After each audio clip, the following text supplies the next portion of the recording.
Welcome to Lit Happens, Saskatchewan's showcase of the literary talent of the province. We're out on location at Granada House. We're in the fireplace room, and just a great vibe today. I'd like to welcome my guest, Jennifer Sparks, to the show.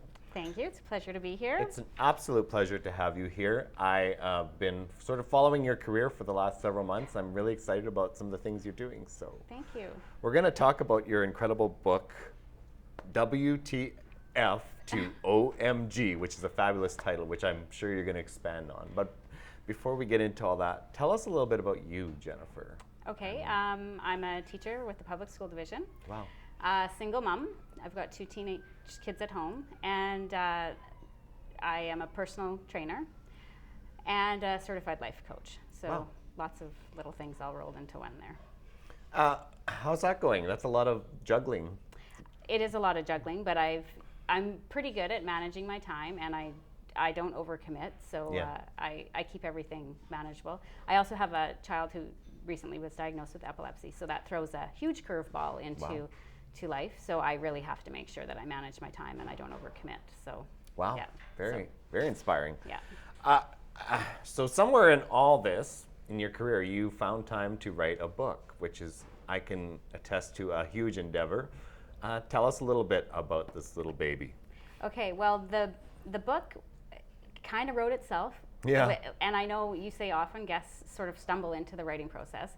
I've always loved writing, and I've enjoyed. I actually did a master's degree in children's literature, but it wasn't really on my list of things to do right now. But I was always out of town at the stables where my daughter rides her horse, and I wouldn't leave her there. So I was bored, and so I took my computer and I set my van up into a little bit of an office, and I would stay out at the barn while she was riding, and I started writing.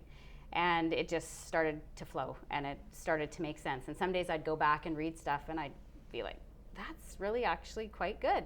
And, you know, before I knew it, it was taking on a life of its own. And it's kind of it captures my struggle over the past decade, from going married to divorced, 2 kids, working full time, and the struggle there with weight and fitness, and just it rolls it all together. And I pull from various strategies that I've learned along the way to manage the stress and to not let overwhelm sort of take over my life. Yeah. And to just find joy where you can find it, depending on how you focus.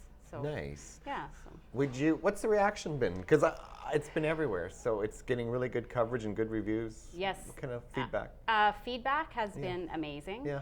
But I think because in the book I really say, this is who I am, this is how I've struggled, this is how I've sort of gotten past things, that when people come to me or they provide feedback, they don't feel like I might judge them in any way, because I've already said I was not doing well, I felt horrible. And so they can come to me and say, I felt horrible, and I read this book or this part, and they connect with it. Yeah. And I think the other thing that really startles me is how overwhelmed everybody is.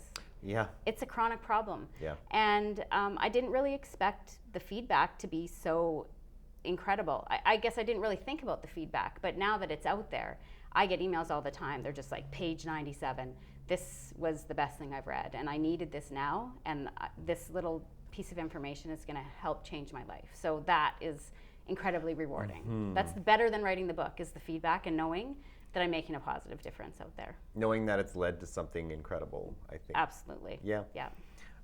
Now, I can see you've got a lot of energy and a lot of creativity. What do you think the coming months, coming years hold for you now that you've got this under your belt?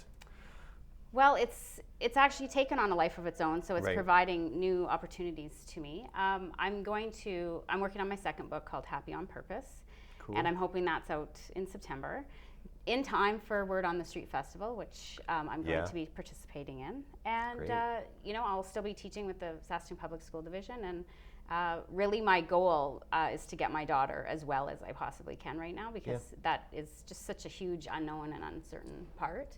Yeah. And just continue being involved with my kids, and they're getting to the point where they're leaving the nest, and I don't want to have that time evaporate without really enjoying it. So Oh, totally. yeah. Now we're running out of time, but could you just sort of touch on the title? Because this title is really resonating with me. I'm getting a real kick out of it. And what kind of reaction are readers giving you to this? Well, I talk about the WTF moment, Yeah. where we all have this moment, and we're like, Yeah. what the, Yeah. you know, and that's often a point of desperation for us. Yeah. And I encourage people to not see desperation as something that's negative, but is actually a catalyst to say, no more. I'm not doing this anymore. I'm changing, because you really need to. It's almost like you get cornered by life and you come out swinging. And that's what I sort of define as the WTF moment. Cool. And then you move through mindset and through strategies and tools. You move to OMG. And OMG doesn't mean that your life, you're just skipping through the tulips and life is beautiful and wonderful. It means that you have the skills to manage what life throws at you. So I talk in the book, my dad was in a very bad car accident in 2008. That just sort of brought life to a screeching halt. Yeah. But through training for Ironman, I had a lot of skills that I didn't realize I could apply to real life, and I started doing that, and I pull some of those things out in the book. And then when my daughter got sick, again, wow, life just changed. But I'm equipped with these skills because I've been consciously aware of how I can move from WTF to OMG. And so that's what I really try to share in the book, is it doesn't matter where you are, it doesn't matter how much your life sucks right now. Yeah. You can get to OMG, and you just need a few tools and strategies, and you need to know how to adjust your focus and your energy and how to take care of yourself, because I think especially for super moms, we neglect ourselves and then there's nothing left for us to give. And that's really the message in the book, is that it doesn't matter where you are, you can create a life that you love. So awesome. I could talk to you all day. We'll have to go for coffee. Yeah, we will. We absolutely will. I just want to say that it's been a real pleasure to have you here. Do you have a website? Yes, I do. www.swiftkick, like swift Nice. kick in the butt, Nice. fitness.com. And I'm also on Facebook under Swift Kick Fitness. So Nice. people can find me on Twitter, Instagram, and whatever. They can jump on one of those places and connect with all the other places. Cool. Yeah. Well, I know we're out of time, but I just want to say we're going to get you back because you're a pistol. Thank you very much. You bet. Okay. That's all the time we have today for Lit Happens. If you enjoyed today's episode, you can see previous episodes on the Shaw TV website or on my website, westfunk.ca. And we like when you connect with us. You can do that on Facebook, YouTube, and Twitter. So I'll see you next time on Lit Happens.